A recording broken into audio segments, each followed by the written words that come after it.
দেখো, যেমন আমরা জানি যে স্কোয়ার আর রুট কেটে যায়, রুট আবার এ হোল স্কোয়ার ইকুয়াল এ হয়, তাই না? এটা আমরা জানি। আচ্ছা, এখন এই কারণটা একটু আমরা শিখব। মনে রাখবা যে এই রুটের পাওয়ার হলো হাফ। রুটের পাওয়ার কত? রুট আবার এ মানে হলো এ টু দি পাওয়ার হাফ, ঠিক আছে? আবার ঘনমূল যদি হয়, এই যে এখানে কিউব রুট দিবে, কিউব, এর পাওয়ার হলো 1/3, ঠিক আছে? আচ্ছা, তাহলে এখন দেখো, আমরা যে আমাদেরকে যদি রুট আবার এ স্কোয়ার দেয়া হয়, এই কথাটার মানে হলো যে এ টু দি পাওয়ার হাফ তার উপর হলো স্কোয়ার।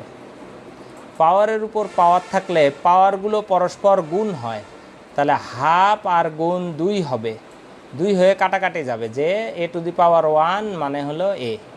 বুঝেছ এখন? ক্লিয়ার যে কেন রুট আর পাওয়ার কেটে যায়, মানে রুট আর হলো রুট আর স্কোয়ার, হ্যাঁ ঠিক আছে। আচ্ছা আচ্ছা, দেখো তাহলে ঠিক একই রকমভাবে এই কথাটাও মনে রাখবা যে কিউব রুট এ, তাকে তার উপর যদি ঘন করি একই কথা হবে, তাহলে এ টু দি পাওয়ার 1/3 তার উপর কিউব, তাহলে A to the power 3 into 1/3 equal A to the power 1 equal A, ঠিক আছে? আচ্ছা, এখন আসো আর একটা জিনিস, সেটা হলো ধরো তোমাকে কখনো কোথাও থাকলো এরকম রুট আবার এ তার উপর কিউব দেয়া থাকলো, তাহলে আমরা এটাকে কি লিখতে পারবো? রুট আবার এ ইন্টু রুট আবার এ ইন্টু রুট আবার এ, ঠিক আছে? আচ্ছা, এটাকে লেখা যাবে রুট আবার এ স্কোয়ার ইন্টু রুট আবার এ, তাহলে রুট আবার এ কিউব, এটাকে এই যে দেখো রুট আর স্কোয়ার কেটে গেলে এ রুট এ, এ রুট এ, ঠিক আছে? আচ্ছা, এখন এই যে একটা জিনিস শিখলা, এখন এখান থেকে মনে রাখবা, ধরো তোমাকে বলা হলো √2 তার উপর কিউব, তাহলে তুমি লিখতে পারবা 2√2, রুট আবার 3 কিউব, তাহলে তুমি লিখতে পারবা 3√3, তোমাকে বলা হলো রুট আবার 5 কিউব, তুমি লিখতে পারবা 5√5, রুট আবার 7 কিউব, 7√7, ঠিক আছে? তাহলে এই জিনিসগুলো একটু মাথায় রাখবা, এই যে মান নির্ণয়ের অঙ্ক করতে গেলে এইগুলো, এই কনসেপ্টগুলো থাকতে হবে মাথায়, তাহলে তুমি মান নির্ণয়ের অঙ্ক করতে পারবা। এই যে ঘন, যেমন ঘন সূত্র শিখে গেছো, তাহলে ঘনর অঙ্ক তোমাকে যদি এখন দেয়া হয়, তাহলে ঘনর অঙ্কগুলো তুমি করতে পারবা। ক্লিয়ার? আচ্ছা, তাহলে এই যে কিছুটা বুঝেছো। যেমন দেখো, এখন তোমাকে যদি অঙ্ক করতে দেই, দেখো তুমি এখন পারবা, তোমাকে এখন নতুন নতুন অঙ্ক দিলে তুমি ঠিক মিলিয়ে দিতে পারবা।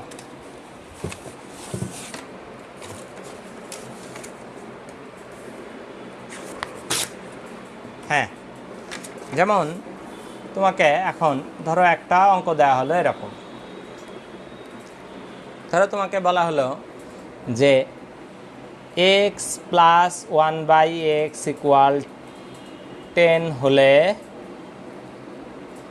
1 নাম্বার দিয়ে x² প্লাস 1/x² এর মান কত, তাই না? তুমি পারবা। আবার 2 নাম্বার যদি বলা হয় x³ প্লাস 1/x³ এর মান কত, তবুও তুমি পারবা।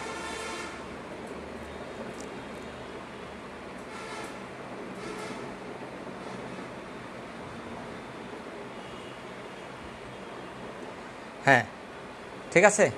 আচ্ছা, এখন কি করে? জাস্ট শুধু সূত্র লিখবা আর মান বসাবা, সূত্র লিখবা আর মান বসিয়ে দিবা। যেমন ধরো প্রথমটার সূত্র তুমি জানো যে x² plus 1/x² whole square equal a plus b whole square minus 2ab। আচ্ছা, আবার দ্বিতীয়টা সূত্র এই যে এখনই শিখলা, এই যে এখনই শিখছো, এ কিউব প্লাস বি কিউবের সূত্র কি? মান নির্ণয়ের সূত্র A plus B whole cube minus 3ab into A plus B. ঠিক আছে? আচ্ছা, তাহলে এখন এইটার মান কত? এটার মান কত? 10। তাহলে 10 স্কোয়ার মাইনাস 2 মানে হলো 98। আচ্ছা, আর এখানে কি 10 কিউব মাইনাস 3 ইন্টু 10, 10 কিউব মানে কত? 1000 মাইনাস 30, তাহলে কত হবে? 970। ঠিক আছে, বোঝা যাচ্ছে আমার মনে হয় একটু একটু। আচ্ছা, তাহলে দেখি তোমরা পারো নাকি, একটা অঙ্ক করো তো দেখি। ধরো তোমাকে দেয়া হলো যে m প্লাস 1/m ইকুয়াল 7 হলে m কিউব মাইনাস 1/m কিউবের মান কত? হ্যাঁ, করো দেখি, পারো নাকি।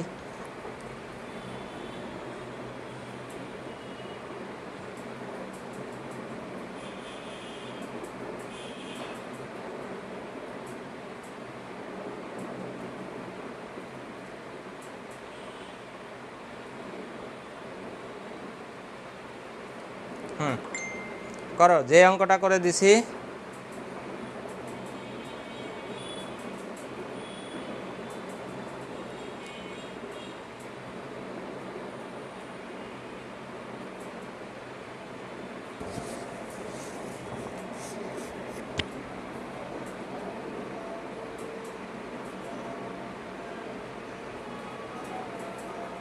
আচ্ছা, সূত্রগুলো আগে পড়ো, সূত্রগুলো আগে পড়তে হবে। দেখো, এই যে খেয়াল করো, যেটা তোমাকে যার মান বের করতে বলছে সেটা হলো এইটা। দেখো, m cube minus 1/m cube, এইটা। তাহলে এর সূত্র কি? a minus B whole cube, মানে a minus B whole cube plus 3ab into a minus B, তাই না? এটা তো এখন আমার লাগবে হলো এইটার মান, m মাইনাস 1/m এর মান দরকার, তাই তো? কিন্তু আমাকে এটার মান দেয়া নাই, এটার মান দেয়া নাই। আছে কি? আছে হলো এই যে এটা দেওয়া আছে, m প্লাস 1/m ইকুয়াল 7। তাহলে এইটার মান দেয়া থাকলে এইটার মান বের করা তোমাদেরকে শেখানো হয়েছে, তোমরা সেটা জানো। এটা হলো কি, যে আমরা জানি এই যে এইভাবে লিখতে হয়, আমরা জানি m minus 1/m whole square equal m plus 1/m whole square minus 4ab, তাই না? আমরা এটা জানি না? তাহলে এটা মানে কি 7 স্কোয়ার মাইনাস 4, তাহলে 49 থেকে 4 বাদ দিলে 45।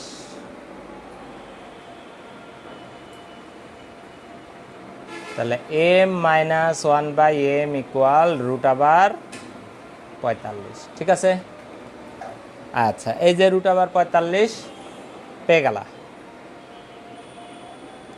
আচ্ছা, এখন এইটাকে এই রুট আবার 45ও রাখতে পারো, আবার তুমি যদি মনে করো আমি 9 গুণ 5 করব, তাহলে 3√5 হবে।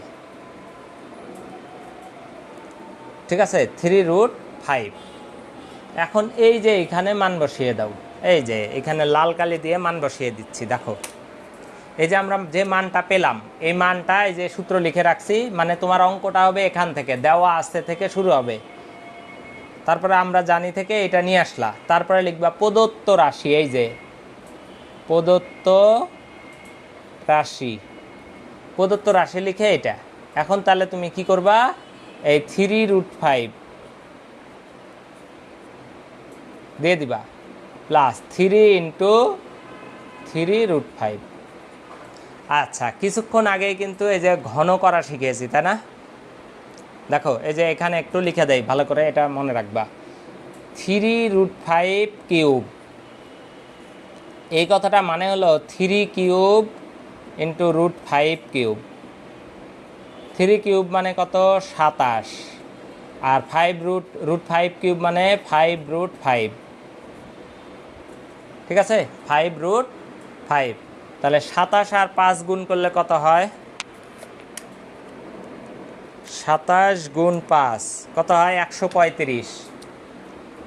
135√5 প্লাস 9√5। তাহলে 135 আর 9 কত? তাহলে 144√5। এই যে অ্যান্সার হবে 144√5। এই যে, ঠিক আছে। যারা এই যে 364 21 মাইনাস না প্লাস করতে হবে, 21 মাইনাস টাইনাস করতে হবে না।